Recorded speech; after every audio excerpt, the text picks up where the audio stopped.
While I was on tour, I was in a 7-seater jet, and I faced a crash landing.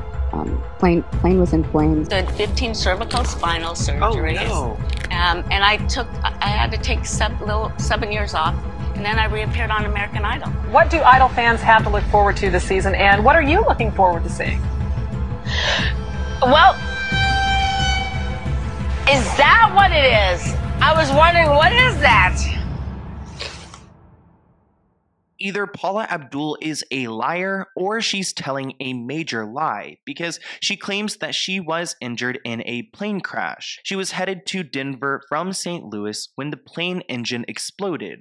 For whatever reason, her team has wiped out these shows from their tour list. I don't know why, but they did. After they crashed, Paula was stuck in a fiery plane in a cornfield in Iowa, which also doesn't make sense because Iowa isn't near their flight path, so the plane would have never gone that way. And to top it off, the media never covered this incident, and there aren't any flight records of it. So did this plane crash ever happen, and why is Paula Abdul lying? So let's get into it. So this story involves Paula Abdul, but what I can't get over is that it seems like Paula herself doesn't even know what happened back in 1992. The headline reads, Paula Abdul claims that she was in a plane crash, but no record of it exists. If you guys don't know who Paula Abdul is, you may recognize her from American Idol or her music career. She's been in the industry for about 40 years. She was a pop star in the 80s and 90s, and then she went away for a little bit. Then she reappeared in media on the show American Idol. But there was something off about Paula. Never physically been drunk in my life. There is some unflattering video of you out there. There's no denying that Paula has her issues, and we'll get to that, but I want to talk a little bit about this plane crash. You know, you've been in the public eye for many, many years. There was a minute there where you were not so present. Why were you not so present? A lot of people don't know this, but during the end of my world tour, the Spellbound tour, when I was traveling from one city to the next, in a small 7-seater plane, one of the engines blew up, and the right wing caught on fire, and we crash landed. I didn't have my seatbelt on, and I hit my head on the top of the plane. I'm just as shocked as that girl because this story is relatively new. The media didn't pick up on it back in 1992, and we had no idea that she was involved in this plane crash until she revealed it back in 2003. But let me go ahead and take you back to the 90s so we can talk about what happened here. So Paula was on tour between the years 1991 through 1992. Everything seemed to be fine on her tour until June of 1992. And then there were some issues. Paula's birthday is June 19th, and a few weeks up until her birthday, she started having some health issues. Throughout June, she actually canceled 4 of her shows. Fans were confused on why Paula was canceling these shows. Then on her 3rd show cancellation, her team decided to put out a statement, and this dates back on June 16th, 1992. Her publicist claimed that Paula was admitted to the hospital with the flu and dehydration. Keep in mind that it's pretty difficult to go to the hospital with the flu. I mean, now we have coronavirus and a bunch of other things floating around, but back in the 90s, it was rare to go to the hospital for this. So at the beginning of June, Paula wasn't doing well and supposedly in the hospital for the flu and canceling a bunch of shows. So now let's go ahead and talk about this plane crash because we don't have any official records for this. There were no news outlets that covered the alleged crash, and the National Transportation Safety Board has no records of this crash. Here's red flag number 1. How did Paula go down in a flaming aircraft and get treated at the hospital without one single word being leaked to the press? Also, a spokesperson for the National Transportation Safety Board put out a statement claiming that there is no way that a crash occurred during this time period and there's no record of it. There's just no way that this has missed their radar. There are also no crashes on file that match the description that Paula Abdul has given, because people, looked around and maybe, she got the aircraft wrong or the state wrong, but nothing lines up with her story. And let's go ahead and break down her story, because again, we didn't learn about this until 2003. So Paula claims that she survived an early 1990s plane crash and had to take some time off afterwards to recover. While I was on tour, I was in a 7-seater jet, and I faced a crash landing. Plane was in flames. An engine blew up when I was performing in St. Louis, and I was on my way to Denver. I had just finished on stage. So it was actually Paula's birthday on the date that this crash supposedly happened, and she was finishing up a show in St. Louis and moving on to a show in Denver. She claims that she was in a small 7-seater plane, and one of the engines blew up and the right wing caught on fire, and then the plane just went down and they crashed.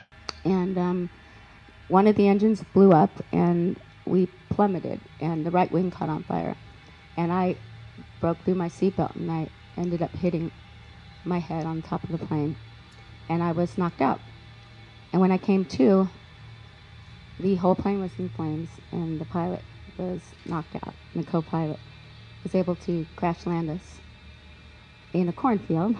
According to Paula, the co-pilot took over the plane and crashed them into a cornfield in Iowa, which doesn't make sense because that's about 200 miles away from St. Louis and very far from Denver, so it's way off the path. Here's a map from St. Louis to Denver, and as you guys can see up north, there's Iowa, so it's not along the way at all. And if you were to imagine a plane, blowing up and the right wing, falling apart, they're not going to fly 200 additional miles to crash. Paula also claims that this crash resulted in a bunch of injuries. In this interview, Paula claims that she didn't have her seatbelt on, so when they crashed, she hit the top of the plane, and that resulted in some spinal injuries, which she had to have 15 procedures on. Yeah, when I wasn't visible, that's when I was enduring all of the spinal cord surgeries. Now, given the fact that you were doing 10 spinal cord surgeries during this time, how did you manage to release an entire album in 1995? And how did you also manage to release a dance workout video entitled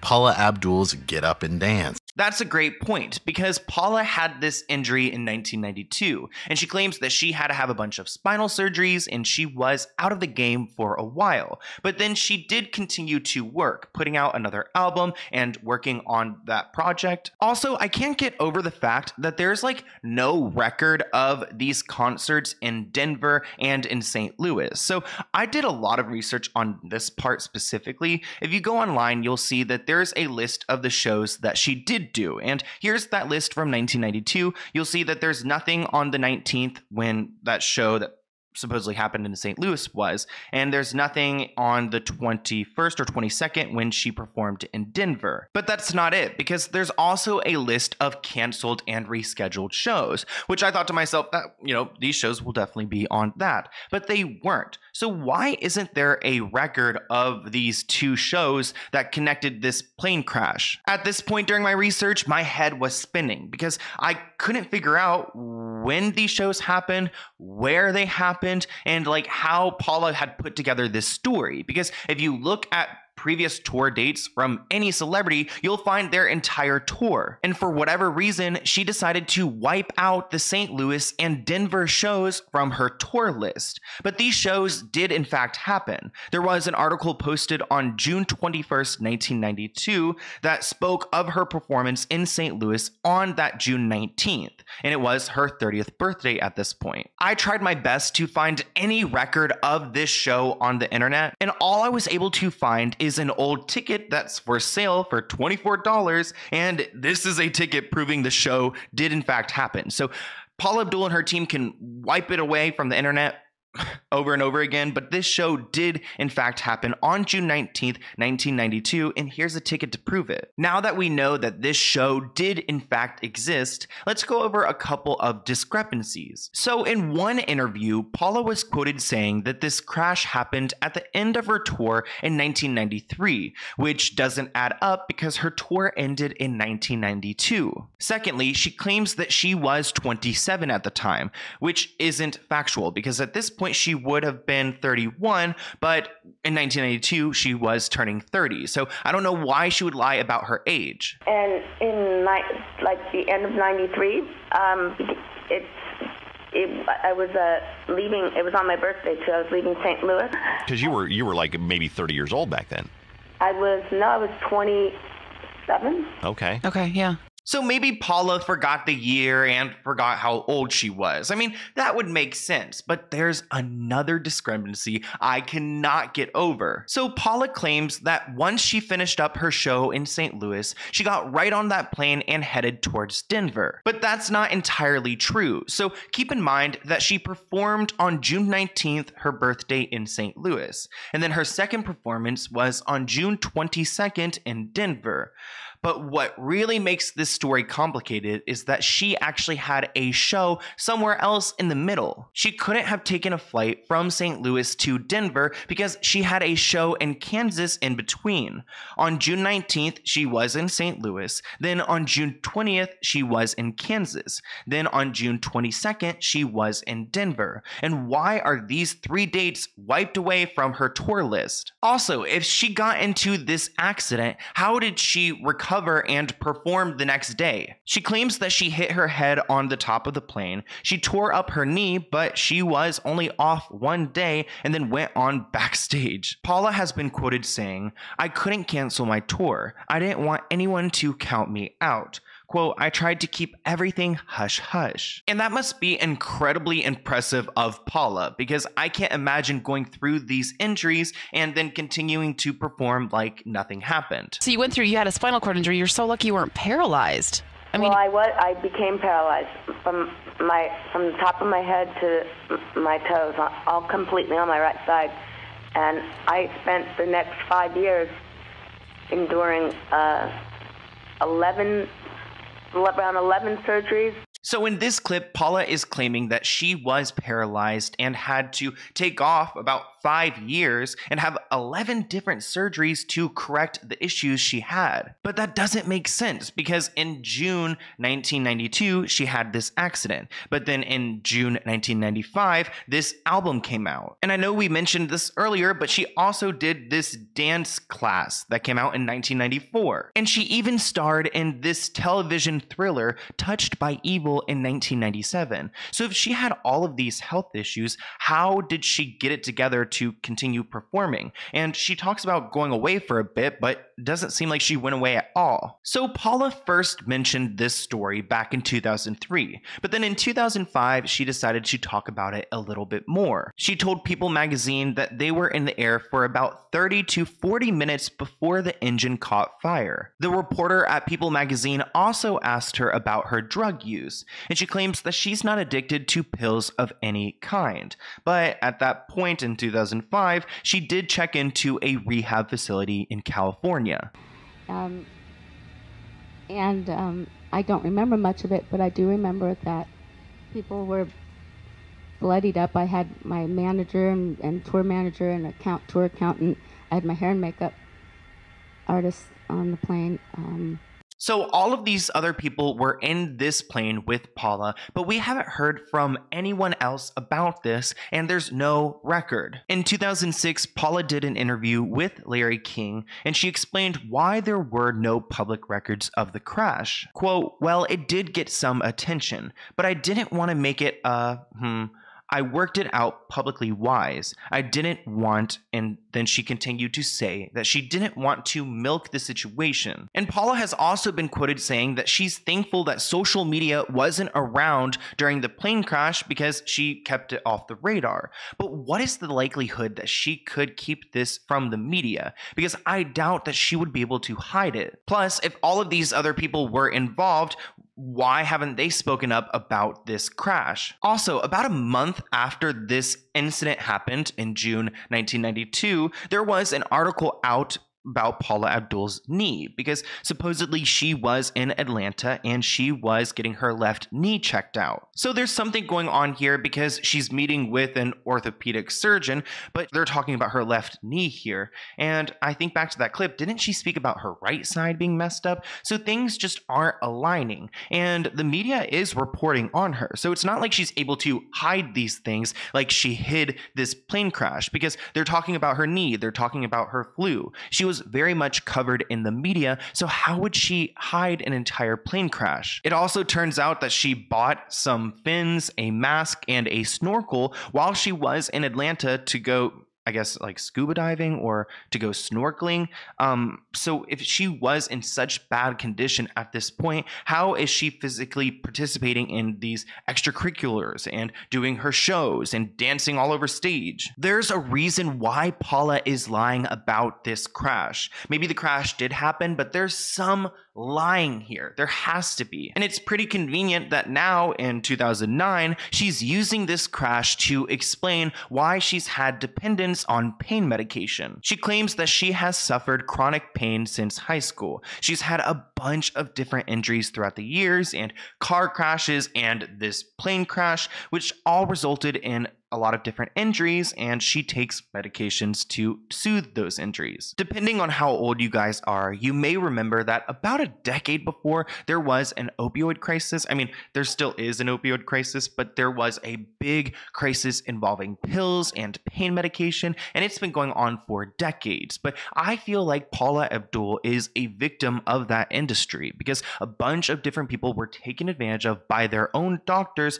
and fed these medications, because these doctors were profiting by prescribing these dangerous medications. And Paula has admitted that she could have killed herself because of her painkiller addiction. Paula has revealed that she suffered for years from a resilience on pain medication, a habit that left her close to death and in a rehab facility, which makes me think that maybe this was in 2005 when she went to that rehab facility. Several years ago, Paula was diagnosed with reflex sympathetic dystrophy syndrome, a chronic neurological condition characterized by severe burning pain and tissue swelling. The disorder also caused teeth chattering and skin lesions for Paula. Paula wore a patch that delivered a dose of medication approximately 80 times more powerful than morphine. The pain became so severe that it disrupted her sleep and left her acting weird, Paula admits, and acknowledges that sometimes on American Idol she acted bizarre. But it's not just American Idol, because Paula has done a ton of press, and when she's being interviewed, it seems like she's on drugs. We're doing great, thank you. Well, right off the bat, what do Idol fans have to look forward to this season, and what are you looking forward to seeing?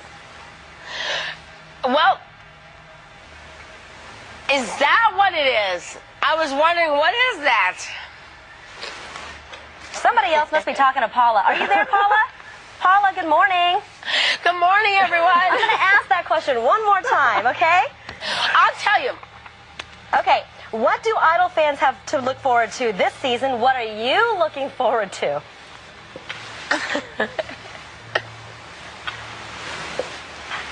Oh, I don't know if she can hear us right now. I think we're having audio problems. Yeah, Wow.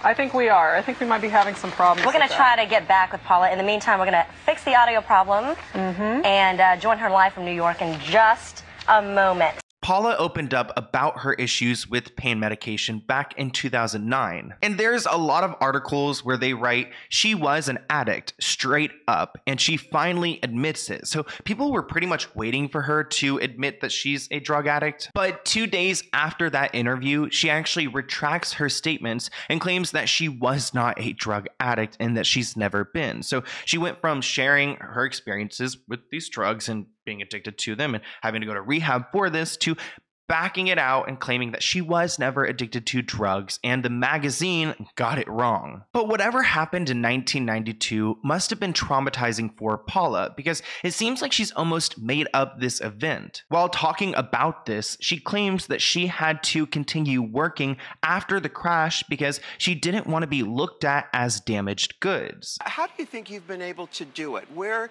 do you have a spiritual practice? What do you do? You know what? I am a spiritual girl. I believe in signs from the universe. I totally 100% believe in God and believe that I have angels that work overtime for me. Yeah. I would like to think that Paula has these angels working overtime for her, but I feel like she might just be lying. And so do a lot of fans, because people doubt her after seeing her story evolve so frequently. I mean, first off, how do we have no records about this plane crash? There's no way that there's any plane crashes in modern history that aren't being recorded. So that part really doesn't add up. And like, if there was a plane just sitting there in this field, they would eventually find it. Another major question is, why were these tour dates wiped out? And how did she perform after this incident? She claims that the doctor told her that she crushed her entire cervical spine, which led to paralysis on her right side, and she disappeared for 7 years, which again doesn't add up because she continued to perform. She came out with another album, she did a TV movie, and she did a dance choreography video. Withstood 15 cervical spinal surgeries. Oh, no. And I had to take 7 years off, and then I reappeared on American Idol. I don't know why she would lie about these things that are so easily provable. Like, no, you did not disappear for 7 years because you had an entire album come out, which you promoted and you performed everywhere. And she wasn't like just standing in one place during these performances. She was dancing all over stage. This album actually flopped compared to her last one, so maybe that's part of the reason why she acts like she just went away. And I don't doubt that Paula has had some physical health issues. I mean, she's clearly got some pain management issues. I do think she's been injured in the past, but not from a plane crash. So clearly Paula has had a lot of injuries, and maybe she's injured from these, and that's what led to her current condition. She's been a little bit overly open about her health, which I think is kind of a red flag because she discusses the different therapies she's done and the many seizure-like episodes that she has. One day in 1998, she claims that she couldn't get out of bed. She woke up and her entire right side was paralyzed. She claims at this point she got an injection that helped her move again, but the paralysis was just temporary. Soon she had her first major neck operation, the first of 12 at this point. If she was injured in 1992 and her first operation was what, 1998, how does this add up? How does this incident lead to these injuries? I do feel like there are some bigger problems here, and they probably involve substance use. This one is a little bit drier. Now what? Let's go. Uh-oh. That's all right. That's all right. Uh-oh. I see how you're holding back. Oh my God, that's so beautiful. Smell AI violin on me. These scents are gonna make everyone feel like a sex pot. Let me tell you that. And every man's gonna want to smell that. All right. What's your name? JR. Oh, who are you? There are so many clips just like this of Paula Abdul acting bizarre on camera, probably because she's high on drugs. And why would she lie about this and make up this story? I was watching another creator and he shared his opinion that she had some type of near-death experience back when this crash happened, and she's kind of like retelling the story as a plane crash when in reality it probably was like a drug overdose or something like this. And maybe she's now been able to cope with this incident by describing it as a plane crash, but realistically there's no way that this accident actually happened because there would be records of it. There would be other people telling the same story, and clearly her story has changed throughout the years. So what really happened? I think she had a team around her controlling her every move, putting out these statements that she's in the hospital for the flu and that she's got a bad knee when she's in reality addicted to these drugs and she doesn't want to admit it, which, you know, makes sense. People don't want to admit that they are having these issues. But to go and create an entire story that you were in a plane crash just seems a little bit psycho. And there have been a bunch of moments in Paula Abdul's career, and honestly, I could make an entire video about it, but I found this one clip of her calling the police on Valentine's Day, claiming that she was like being kidnapped. She never pressed charges, but I wanted to play it for you guys because I found it so odd. This frantic 911 call from Paula Abdul, the former American Idol judge, sobbing, calling for help on Valentine's Day. TMZ reports she was riding in a car with an unidentified man near Santa Barbara. Yes, I'm on the 101 freeway. I want out of this car, and you won't let me. Okay, who is it that you're with, and what exit or off ramp are you near? You can get me out. Oh, you're going to drop me up because I have an emergency on the phone. Oh, my God. Ma'am, can you please... Are you at Seaward, ma'am? Are you south of Seaward? He's dropping me off. Wow. Abdul later said it was just an argument and did not file a police report. That doesn't sound good. So now I need to hear from you guys. Do you believe that this plane crash happened? I mean, are you even following this? Because I'm still so confused. And I've never had to go onto eBay to find receipts, but you know what? I'll go anywhere to try to figure out the truth. So I want to hear what you guys think in the comments below, and I'll see you in a new video soon. Bye, guys.